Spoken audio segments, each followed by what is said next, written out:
माजरत खा हूँ, मैंने सिर्फ पूछा किस एजेंडा पे, क्योंकि वो गुजर चुका था, तो आप गालिबन उसे वापस लाए और रिविजिट किया।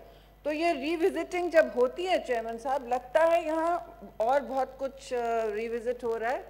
ये एनएफसी अवार्ड की बात की जा रही है, आइनी तरामीम की बात की जा रही है, तो ये तो उमरानी मुआहदा है पाकिस्तान का अपनी आवाम के साथ, जो पिछली हुकूमत ने, पीपल्स पार्टी की हुकूमत ने बड़े तगोदो के साथ 18वीं तरमीम के साथ तरामीम करते करते इस नेशनल फाइनेंस अवार्ड को जब तश्कील किया, तो इसकी तारीख़ में मैं नहीं समझती हमारी रीसेंट मॉडर्न हिस्ट्री में 1973 के आइन के बाद कोई ऐसी मिसाल है जिस पर पूरे सूबों ने, सारी पार्टीज़ ने बिल्कुल मुकम्मल इत्तेफाक के साथ ये फॉर्मूला अग्री किया।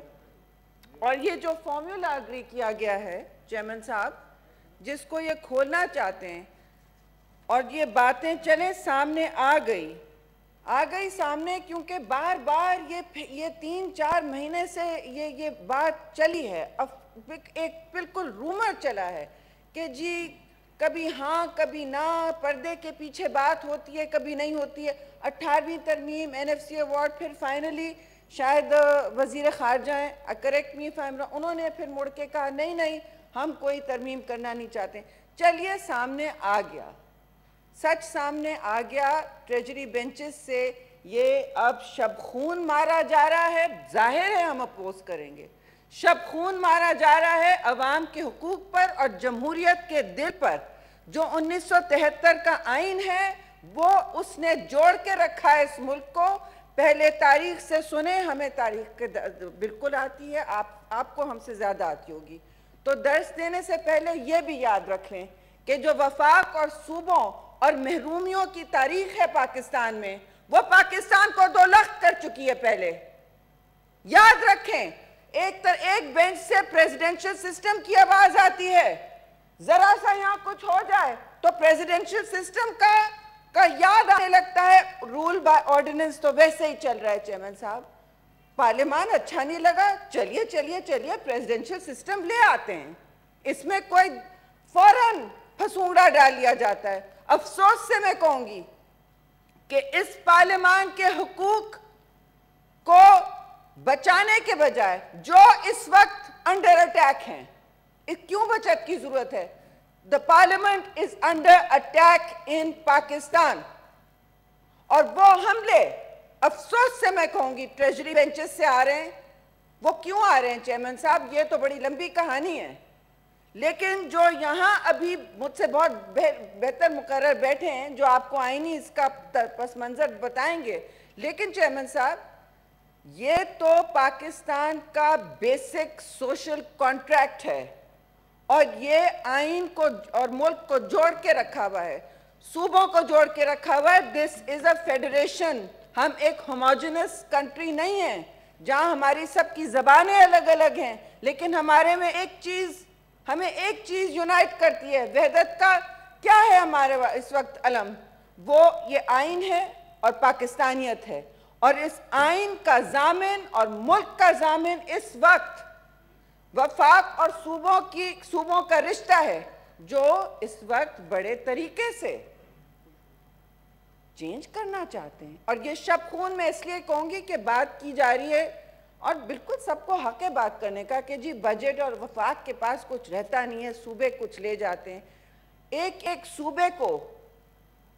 सूबे को आके आप बजट आप खोल के देख लीजिए, यहां ले आए।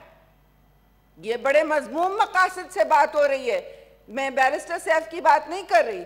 जो पीछे ये सोच है वो क्या है? आप कल भी हमने बैठ के बजट बुक्स खोली हुई थी सिंध की, कराची में, और सारे सूबों की, पंजाब हो जाए, सिंध हो जाए, कम से कम इन 2 सूबों का मैं कह सकती हूँ ये तो अपने टारगेट से आगे हैं। सिंध तो 8% अपने टारगेट से आगे रेवेन्यू कलेक्शन। महसूलियात क्या बात हो रही है? वफाक है जो फिसड्डी है। वफाक ने कोई अपना टारगेट नहीं मीट किया महसूलियात का, बार बार फिसलते जा रहे हैं।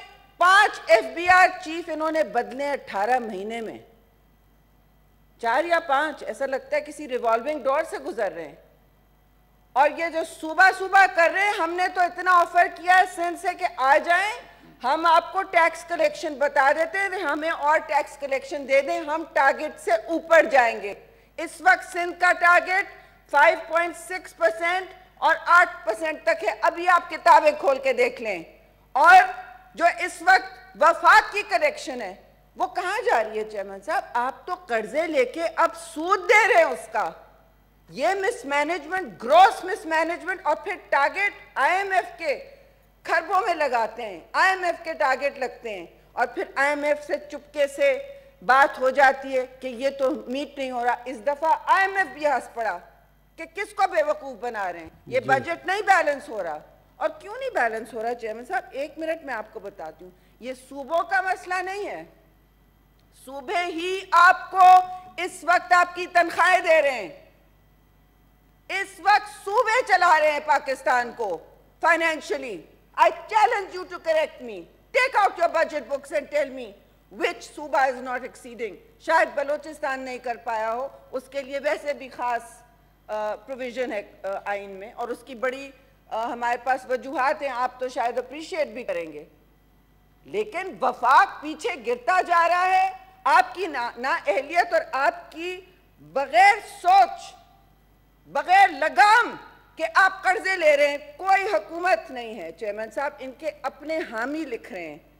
No government in the past 73 years has taken an additional debt of 619 billion every month.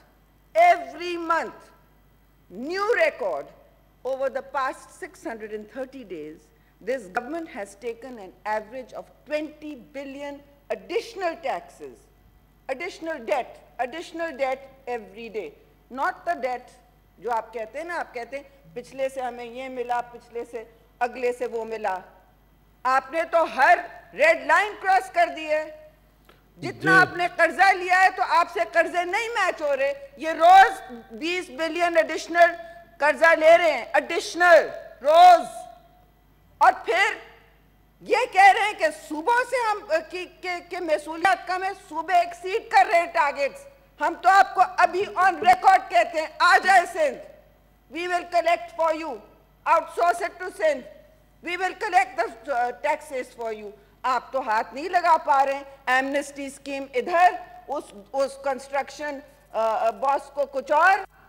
हाँ, तो सीधा सीधा क्रोनीज को अवार्ड मिल रहे हैं, टैक्स एग्जेम्पशन मिल रहे हैं, सिलाई मशीनों को मिल रहे हैं, पूरे पूरे बिल्स यहाँ पास होते हैं। क्या बात कर रहे हैं आप? जी तो ये तो आप एमनेस्टी दे रहे हैं और आप हमें कह रहे हैं कि सूबे नहीं टैक्स कलेक्ट कर रहे। दे better answer on this. Leader of the house please. Leader of the house खड़े हो गए।